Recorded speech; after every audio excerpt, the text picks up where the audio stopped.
A música sertaneja caipira, que assim como o samba, é um dos pilares da música popular brasileira. Muitos saudosistas diriam: "Ah, já não se faz mais música sertaneja como antigamente." E tudo começou com as gravações de causos e cantos tradicionais rurais da cultura caipira, que abrange a área do interior paulista, norte e oeste paranaenses, sudeste goiano e mato-grossense e Minas Gerais. No começo, com o Matuto Saudosista, foi onde teve início o sertanejo, que é caracterizado pelas melodias e por letras que falam da terra, dos animais, dos amores. No geral, as músicas são histórias próprias e vivenciadas, ou seja, são autobiográficas, e que contam as histórias do homem do campo.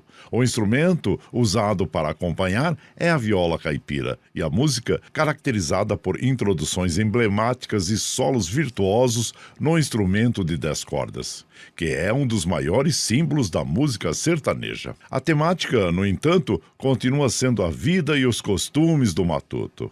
Então, lá na década de 1920, surgem expoentes da música sertaneja, como as duplas Mandi e Sorocabinha, Alvarengue e Ranchinho, Torres e Florencio, Tonico e Tinoco, Vieira e Vieirinha, entre outras. As músicas que ganharam destaque desta tendência estão Jorginho do Sertão, que é o primeiro disco de moda de viola do Brasil, em duas vozes, Mariano e Caçula, juntamente com a viola, contavam a história de um homem inteligente e trabalhador chamado Jorginho do Sertão. Autoria de Cornélio Pires. O Bom de Camarão, de Cornélio Pires e Mariano. Sertão do Laranjinha, de Ariovaldo Pires, e Cabocla Teresa, de Ariovaldo Pires e João Pacífico. Lá pelo ano de 1929, em Piracicaba, Cornélio Pires, um visionário cultural, organizou a sua famosa Turma Caipira Cornélio Pires, que na sua primeira fase era composta por Arlindo Santana e Sebastiãozinho, Zico Dias e Ferrinho, Mariano da Silva e Caçula. E os discos lançados em maio daquele ano, com 9 números de humorismo, interpretados pelo próprio Cornélio Pires, e mais um samba paulista, um desafio, e intercalados uma cana verde e um cururu.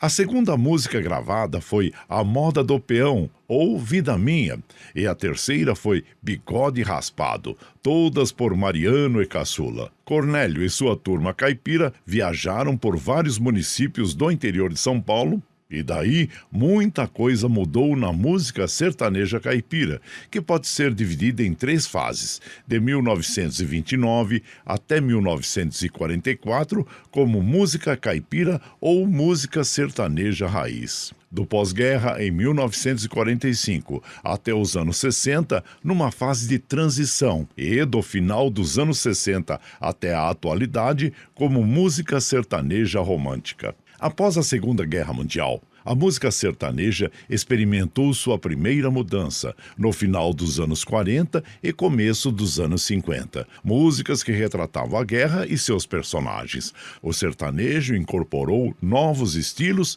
e gêneros, como o estilo mexicano mariachi, a guarânia e a polca paraguaia, a polca europeia e mais tarde o corrido e a canção rancheira mexicanos, com destaque para Pedro Bento e Zé da Estrada, conhecidos como os amantes da rancheira. E novos instrumentos como o acordeon, o trompete e a harpa. Ainda nesse período pós-guerra, surgem novos ritmos, como o rasqueado, introduzido no Brasil por Inhopai e Mário Zan. Música com andamento moderado entre a polca paraguaia e a guarânia, a moda campeira e o pagode, mistura de catira e recortado, cujo principal representante foi o violeiro mineiro Tião Carreiro. Artistas desta fase de transição são Cascatinhana, José Fortuna, que adaptou a guarânia índia, autoria de José Assunção Flores, compositor paraguaio, entre outras. Luizinho Limeira e Zezinha, lançadores da música campeira, Irmãs Galvão, Irmãs Castro, Suline Marroeiro, Palmeira e Biá.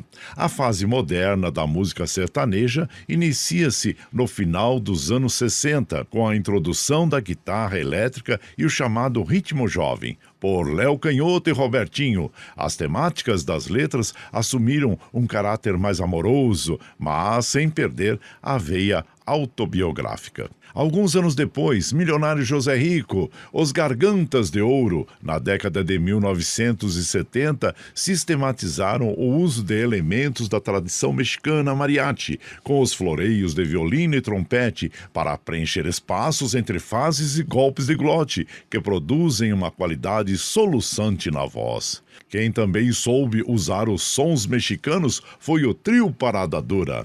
A partir dos meados da década de 1970, muitos artistas de música sertaneja meio que fizeram uma migração rural. Isso é, saiu da roça e foi para a cidade. Como consequência, o sertanejo perdeu um pouco da temática caipira e passou a falar mais sobre questões afetivas, saudades, com adesão de guitarras, teclados, baterias e instrumentos eletrônicos aos arranjos. O sertanejão estabeleceu a improvável conexão com o rock, que havia começado lá com Léo Canhoto e Robertinho, a dupla que sertanejou os acordes e o visual à la Elvis Presley. E o estilo entrou nos anos 80, se renovando e continuou na boca do povo ao longo de toda a década seguinte, com os cantores românticos natos, Chitãozinho e Chororó, Leandro e Leonardo, Mato Grosso e Matias, Gilberto e Gilmar, Roberta Miranda, Jean e Giovanni, entre outros. E daí, de origem pantaneira, o sertanejo universitário começou por volta de 1994,